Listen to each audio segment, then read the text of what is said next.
Como siempre, su opinión es bienvenida en nuestro espacio, nuestras cuentas, @en contexto piso I, @Carlos Penaloza y nuestro WhatsApp 0412-700-7606 para preguntas y comentarios. Ahora sí entramos en política con Reinaldo Cifuentes. Un gusto que esté con nosotros acá en el estudio. Carlos, gracias por acompañarnos. De Avanzada Progresista, que están en este momento en esa nueva coalición. Vamos, que están planteando unificar a distintos sectores del país sin candidato. Han dicho algunos que están en esa coalición, aunque otros dicen que son candidatos. Bueno, sí, vamos a una coalición, en principio, de Avanzada Progresista, el Movimiento Lápiz y el Partido Cambiemos, Movimiento Ciudadano. Sí, ojo, no es una coalición cerrada, seguirán sumando otras organizaciones políticas y el motivo de esta coalición, del nacimiento, el surgimiento de esta coalición, es brindarle a los venezolanos una plataforma que sea distinta a la vieja oposición y al gobierno. O sea, yo creo que... Pero esa no era la Alianza Democrática. Bueno... O sea, con esa idea surgió la Alianza Democrática en su momento, ¿no? De la que Avanzada también fue parte. Sí, claro, pero yo creo que la política es dinámica. La política es dinámica y nosotros tenemos excelentes relaciones con los partidos de la Alianza Democrática. Pero creemos que es necesaria una nueva coalición que plantee más que una candidatura soluciones reales a los problemas de la gente. Y bueno, por supuesto que tendremos un candidato presidencial, pero lo decidiremos en su momento, sin prisa. Ahora, pero este tema de una nueva coalición, porque la experiencia del 21 de noviembre dice que unidos es como se puede lograr un resultado favorable para la oposición, que si se hubiese presentado un solo candidato en las 23 entidades federales del país, la oposición tuviese 18 gobernaciones. Así. Y ahora tenemos una nueva coalición.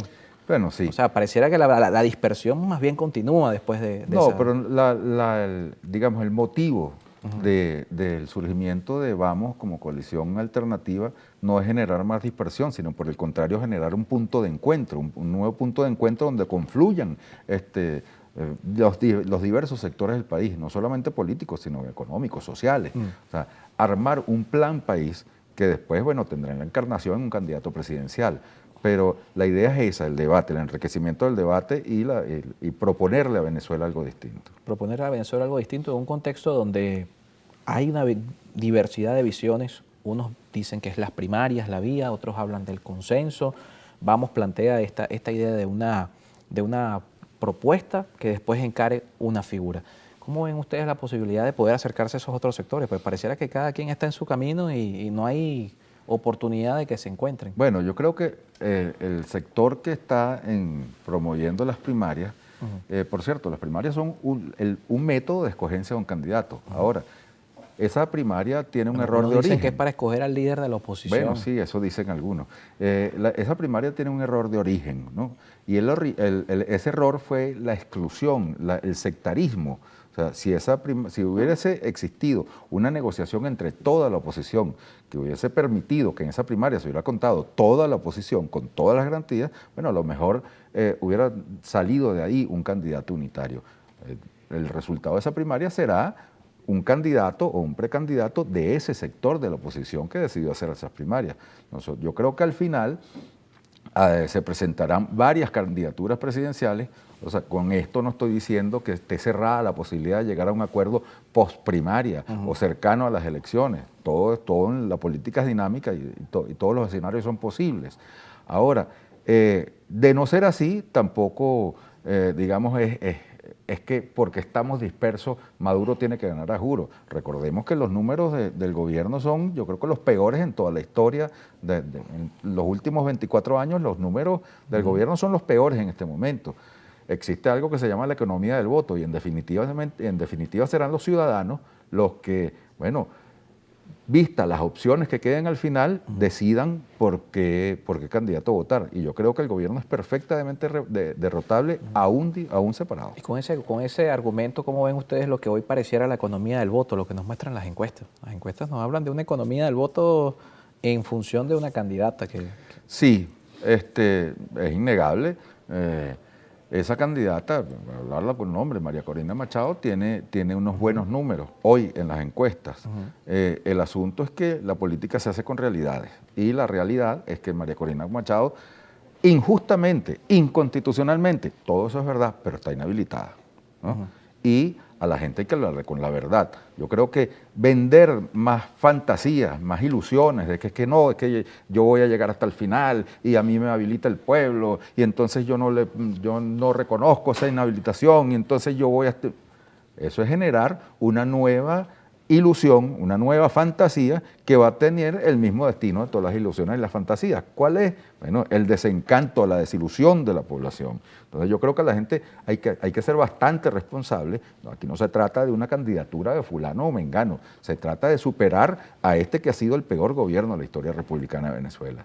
Ahora, pero parece también de alguna manera imposible que todos los sectores de la oposición, entendiendo lo que está pasando, por supuesto, con el tema de las inhabilitaciones, que lleven a que se sienten, a que se entiendan todos estos temas y que se hablen con sinceridad, ¿no? Porque no vemos voluntad interna de la oposición de hacerlo. Sí, yo creo que eso es lo que ha faltado en la oposición. Definitivamente, como tú lo referías hace rato, si hubiera existido esa intención, ese propósito para las elecciones de gobernadores, y mira que de la Alianza Democrática yo soy testigo que si se hicieron se hizo lo conducente para ver si era posible y bueno, lamentablemente no fue posible. Si en las elecciones regionales hubiéramos ido juntos... Pero igual presentaron sus candidatos. Sí, claro, que nosotros lo íbamos a presentar, porque es que nosotros siempre, lo hablo desde Avanzada Progresista, nunca nos hemos apartado de la ruta electoral. Nosotros siempre vamos a presentar candidatos en todas las elecciones, desde la Reina de Carnaval de Marigüitar hasta la Presidencia de la República. Nuestro compromiso es con la ruta electoral y jamás nos hemos salido de ahí. Así puedan dividir el voto, como lo No, vimos. pero es que no pueden acusarnos a nosotros de divisionistas, porque nosotros siempre hemos participado. Muy mal por los que se salieron de la ruta electoral y después cuando ingresaron no quisieron llegar a acuerdos. O sea, incluso cuando nosotros, que siempre habíamos participado, le planteamos el acuerdo. Bueno, ellos lo rechazaron. Bueno, que no se puede hacer, para bailar un tango hacen falta dos. Pero parece, como le menciona nuestro invitado, que el tema de la unidad entonces no, lo vemos muy distante. Y con el tema del consenso, ¿cómo lo ven? Porque hay otros, no solamente está la primaria, que nuestro invitado Reinaldo Cifuentes dice, es un método. Algunos hablan del consenso. Claro, es que no incluso... dicen su nombre, pero dicen que el consenso es la vía. Es que incluso existe la posibilidad todavía de un consenso posprimarias. De la primaria va a salir un candidato de un sector de la oposición. Claro. Por ahí hablan, por cierto, de que de muchos factores que están dentro de esas primarias, sacarían un candidato que no es precisamente el que gane las primarias. Pero bueno, eso yo no me voy a meter en ese tema porque ese tema lo sabrán ellos mejor que yo. Pero aún post primaria, yo creo que es posible el consenso. Yo creo que luego de que estén los candidatos, digamos, ya definitivos, o los candidatos que lleguen hasta cierto punto, yo creo que lo ideal sería buscar un consenso. Pero para que exista un consenso tienen que haber algunas condiciones. La primera es el mutuo reconocimiento y el respeto, el trato de igualdad. No puede haber un consenso entre unos señores que entonces ven a otro y le dicen, no, que lo que pasa es que tú eres alacrán y tú eres sapo y tú eres culebra. No, o sea, no puede. O sea, tenemos que reconocernos entre iguales. O sea, yo no dudo de la condición de opositor de los señores que están en la plataforma unitaria. Pero ¿y por qué ellos dudan de la condición de opositor de ustedes? Bueno, todavía me lo pregunto, yo me lo pregunto. Yo no dudo de la condición de opositor de ellos, aún cuando llamaron a la abstención, y la abstención lo único que hizo fue favorecer a Maduro. Ellos sí favorecieron a Maduro. Le regalaron 6 años más en el gobierno. Yo podría decir, es que ellos son unos colaboracionistas. Pues yo no lo voy a decir. Ahora, si nosotros nos reconocemos desde la igualdad y desde el respeto, bueno, todo es posible. ¿Y de qué sirvió el diálogo? Por ejemplo, ustedes no apoyaban esa idea de la abstención y de las sanciones y de todo lo que promovió un sector de la oposición en su momento. ¿De qué sirvió la vía que ustedes promovieron? Porque... Bueno, sirvió de mucho. De alguna manera comenzó la reinstitucionalización del país a partir de la Mesa de Diálogo Nacional. Nosotros antes de la Mesa de Diálogo Nacional estábamos metidos en un berenjenal donde nadie se reconocía, donde habían 2 asambleas, no se reconocían una a otra, donde, bueno, esto era la hora loca, ¿no? A raíz de la Mesa de Diálogo Nacional comienza la reinstitucionalización del país. Se logra nombrar un Consejo Nacional Electoral que lleva adelante las elecciones parlamentarias. Se logra ese parlamento. Lamentablemente, quienes llamaron nuevamente a la abstención hicieron posible que ese parlamento, el chavismo, tenga una mayoría, bueno, de 257 a 20, ¿no? Pero bueno, de alguna manera hoy se está avanzando en el nombramiento de un nuevo Consejo Nacional Electoral y Que esa nos mesa de quedamos diálogo... esperando, por cierto, que ayer lo Sí, iban a bueno, anunciar. yo creo que eso se va a resolver en los próximos días. Pero, de alguna manera, esa mesa de diálogo nacional logró que los que llamaban a la abstención se regresaran y estuvieran nuevamente en la ruta electoral. Pero no se lo reconocen. Le Bueno. siguen diciendo que ustedes son colaboracionistas y otras faunas, otros términos de la fauna. A nosotros lo que nos interesa es que el pueblo venezolano sabe que lo que yo estoy diciendo es así, es verdad. A nosotros lo que nos interesa es el reconocimiento del pueblo venezolano, que sí lo reconoce. ¿Cómo es que esperan ustedes, por cierto, de ese tema del Consejo Nacional Electoral? Porque aquí se han sentado varios dirigentes políticos con una preocupación, que va a salir un CNE espantavotos, que van a poner al frente a alguien que aleje a la gente del camino electoral.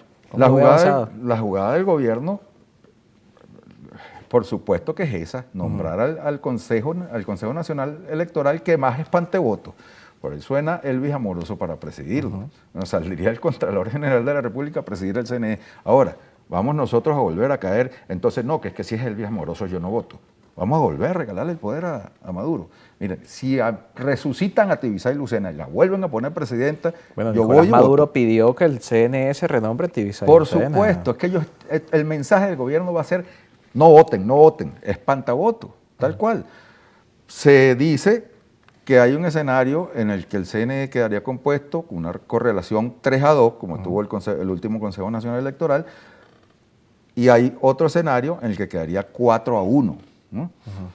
Por cierto, parte de la plataforma unitaria, porque bueno, el señor Guaidó y el periodista Vladimir Villegas tuvieron estos días un encontronazo ahí en redes sociales, claro. Sí, dice que eso no es de la plataforma unitaria, sino que es un sectorcito de la plataforma unitaria. Bueno, ellos... ¿Qué es Stalin y Enrique? Que eso no es la plataforma, eso fue Stalin y Enrique. Bueno, ellos son blancos y se entienden.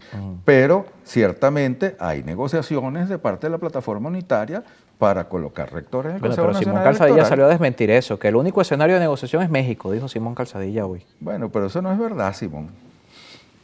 Bien, nos toca revisar la participación de la audiencia en las redes sociales, @en contexto episodio, @Carlos Peñalosa. Reinaldo Cifuentes está con nosotros de Avanzada Progresista y también nuestro WhatsApp 0412-700-7606. Desde Caracas nos escribe Simón Hernández: el problema de las plataformas, unas fracasadas al nacer, es que no interpretan realmente el sentir del pueblo, cuya realidad es que el 70% no quiere saber nada ni de las oposiciones ni del gobierno. Totalmente de acuerdo. Totalmente de acuerdo. Y no le podemos pedir otra cosa al electorado, a los ciudadanos, que ven, bueno, desde hace algunos años, la hora loca dentro de la oposición y todo el mundo atacándose entre ellos. ¿Y quién defiende los intereses y los problemas del pueblo venezolano? Y parte de eso, por eso surge la coalición Vamos. Y por eso es que nosotros estamos proponiendo soluciones para los problemas de los venezolanos antes que una candidatura. Giovanni Grosso nos escribe desde Caracas: buenas tardes al señor Cifuentes. ¿Sabe cuántos candidatos tiene el oficialismo? 1. Allí no hay primarias, no hay diatribas, no hay insultos, ni hay divisiones. El 80% que es de oposición votaría por cualquiera en singular. Se entiende lo que significa cualquiera. No puede haber 2, 3, etcétera. Puede que haber un solo candidato. En lugar de verse como candidatos, véanse como renunciantes y los hará entender. Sean grandes y actúen como estadistas, que el momento lo requiere. Bueno, sí, en el gobierno, en el sector oficialista hay un solo candidato, pero también hay una sola idea. Ahí no se acepta la disidencia, ahí no se acepta la discusión, ahí el que se contraponga a las ideas del poder, bueno, ahí vemos lo que le pasó al Partido Comunista. Vemos lo que le pasó al Partido Comunista. Fue crítico frente a las posiciones del gobierno, bueno, y le acaban de quitar el partido. Entonces, ahí no se acepta la disidencia. La oposición es múltiple, es variopinta. O sea, no todo el mundo tiene... es tan democrática que existen un montón de ideas distintas. El asunto es tener la madurez suficiente para ponerse de acuerdo. Crujería Serpeña, con esto nos vamos desde Píritu, en el estado Falcón. Buenas tardes. Si la oposición lleva un solo candidato sin hacer campaña, van a ganar. Este país quiere un cambio, sin gasolina, sin salarios mínimos, el sueldo mínimo más bajo del mundo. Totalmente. Es más, tenemos el récord. Este gobierno tiene el récord de más tiempo sin aumentar el salario mínimo. Pero sí, por supuesto que la oposición es inmensa mayoría en Venezuela. Pero yo creo que el ciudadano tendrá que tomar una decisión consciente cuando esté parado frente a la máquina de votación. Y así tenga 5 o 6 opciones, al final va a recaer en el existirá ciudadano. el principio de economía del voto y el venezolano sabrá por quién puede derrotar al gobierno. Bien, Reinaldo, muchísimas gracias por acompañarnos esta Gracias, tarde. Ricardo. Reinaldo Cifuentes con nosotros de Avanzada Progresista. Al regreso vamos a hablar de Acción Democrática, lo que está ocurriendo en el partido del lado de Bernabé. Lo vamos a conversar al regreso con Menfrey París.